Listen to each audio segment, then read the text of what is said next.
Morning. आज हमारे साथ हैं मिस्टर आर के हसीजा, जो Punjab and Haryana high court में एक प्रैक्टिसिंग एडवोकेट हैं। Thank you sir, thank you for your time. Thank you for having me. Sir, आज हम एक काफ़ी इंपॉर्टेंट और टेक्निकल इशू को डिस्कस करेंगे, जो है अनसाइन टैक्स असेसमेंट ऑर्डर और नेचुरल जस्टिस के प्रिंसिपल्स के बारे में। तो सबसे पहले हमें ये बताएं कि एक असेसमेंट ऑर्डर जिस पर ऑफिसर्स के सिग्नेचर नहीं है, क्या उसकी वैलिडिटी पर सवाल उठता है? बिल्कुल उठता है। कोर्ट ने ये बार बार कहा है कि किसी भी असेसमेंट ऑर्डर के ऊपर अगर ऑफिसर के साइन नहीं है तो वो वाइड एब इनिशियो है, यानी कि वो शुरू से ही गलत है, शुरू से इनवैलिड है। कई हाई कोर्ट ने ये बार बार कहा है कि सिग्नेचर्स को किसी भी तरह से डिस्पेंस नहीं किया जा सकता, और section 160 and 169 of the CGST act में ये जो त्रुटि है, इसकी जो रेक्टिफिकेशन है वो भी नहीं हो सकती। सर, क्या आप एक्सप्लेन कर सकते हैं सेक्शन 160 और 169 क्या बताता है और उसके क्या लिमिटेशंस हैं? सेक्शन 160 जो है वो ये कहता है कि छोटी मोटी जो मिस्टेक है, क्लरिकल टाइप की है और वो सब्सटेंशियल नेचर की नहीं है, तो उसको हम इग्नोर कर सकते हैं। लेकिन जो बड़ी मिस्टेक है, जैसे सिग्नेचर की है, सिग्नेचर इज वेरी इंपॉर्टेंट। अगर किसी डॉक्यूमेंट के ऊपर सिग्नेचर नहीं है तो डॉक्यूमेंट इटसेल्फ अपने आप में डॉक्यूमेंट वैलिड नहीं है। तो 169 जो कहती है regarding service of the document, लेकिन बेसिक प्रिंसिपल वही रहेगा कि डॉक्यूमेंट को सर्विस कर सकते हैं जिसके ऊपर साइन नहीं है। तो डॉक्यूमेंट इन सर्विस का मतलब क्या है?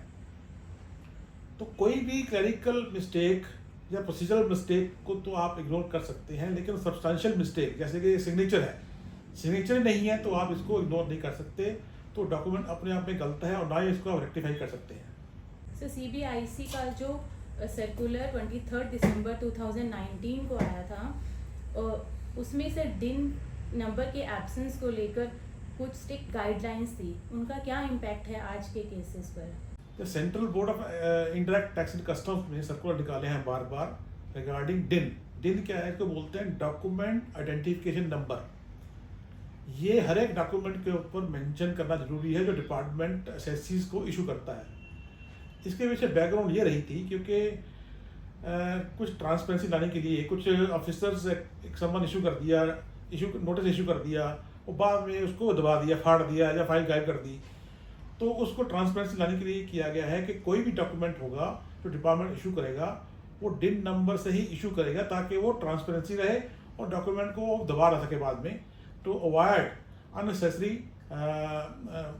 Lapses by the department officers. तो क्या हम ये कह सकते हैं कि अगर एक असेसमेंट ऑर्डर अनसाइंड है और उस पर डिन नंबर नहीं है तो उसकी कोई वैलिडिटी ही नहीं है? अगर डिन नंबर नहीं मेंशन्ड है तो वो इसको प्रोसीजरल ओमिशन नहीं माना जाएगा। सर्कुलर में अपने आप ही लिखा हुआ है कि डॉक्यूमेंट में डिन नंबर अगर नहीं है तो डॉक्यूमेंट वैलिड नहीं है। अब ये भी सुप्रीम कोर्ट ने बार बार कहा है कि डिपार्टमेंट के सर्कुलर जो है डिपार्टमेंट के ऊपर बाइंडिंग है। इसका मतलब क्या हुआ कि अगर डिन नंबर नहीं है और डिपार्टमेंट खुद कह रहा है कि किसी डॉक्यूमेंट के ऊपर डिन नंबर नहीं है तो डॉक्यूमेंट वैलिड नहीं है, देयरफॉर डिपार्टमेंट के अपनी एडमिशन के हिसाब से उस डॉक्यूमेंट को नहीं माना जाएगा। आपने बिल्कुल ठीक कहा, किसी डॉक्यूमेंट के ऊपर डिन नंबर भी नहीं है और सिग्नेचर भी नहीं है, वो तो वैसे ही गलत हो गया, वो डॉक्यूमेंट ही नहीं है in the eyes of law. उसको बोलते हैं नॉन एस्ट, यानी कि वो कानून की निगाह में एग्जिस्ट ही नहीं करता। वो नेचुरल जस्टिस के प्रिंसिपल के भी खिलाफ है। वो टैक्स पेयर का जो बेसिक राइट है कि उनको प्रॉपरली एक ऑथेंटिकेटेड डॉक्यूमेंट जो है साइन किया हुआ और डिन नंबर के साथ मिले, इन दोनों के बिना उस डॉक्यूमेंट की कोई वैलिडिटी नहीं है। सर, आपके एक्सपीरियंस से क्या डिपार्टमेंट ऐसे केसेस में अपील फाइल करता है या ऑर्डर को विड्रॉल कर देता है? इसके मिक्स रिस्पॉन्स मिलते हैं। कई बार डिपार्टमेंट क्या करता है कि टेक्निकल डिफेक्ट दूर करने के लिए उस डॉक्यूमेंट को री इशू कर देता है, या कई बार वो अपील कर देता है। लेकिन कोर्ट्स का ये व्यू रहा है हमेशा कि डॉक्यूमेंट जो अनसाइंड है या डिन नंबर के बिना है तो उसको सस्टेन नहीं माना जा सकता, उसको नहीं माना सकता और डॉक्यूमेंट कानून की निगाह में एग्जिस्ट नहीं करता। बहुत ही इंसाइटफुल कन्वर्सेशन रही सर। आपने काफ़ी क्लियरिटी से टेक्निकल इश्यूज़ को सिंप्लीफाई किया।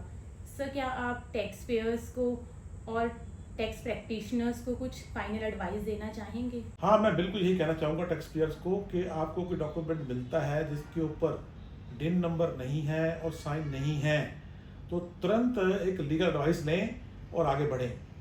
तो मेरे हिसाब से उनको लीगल एक्सपर्ट्स इस बारे में सलाह देंगे कि उस डॉक्यूमेंट को कैसे डील करना है और उसको कैसे फाइल करना है ताकि उसके अंदर रिकवरी ना आ सके।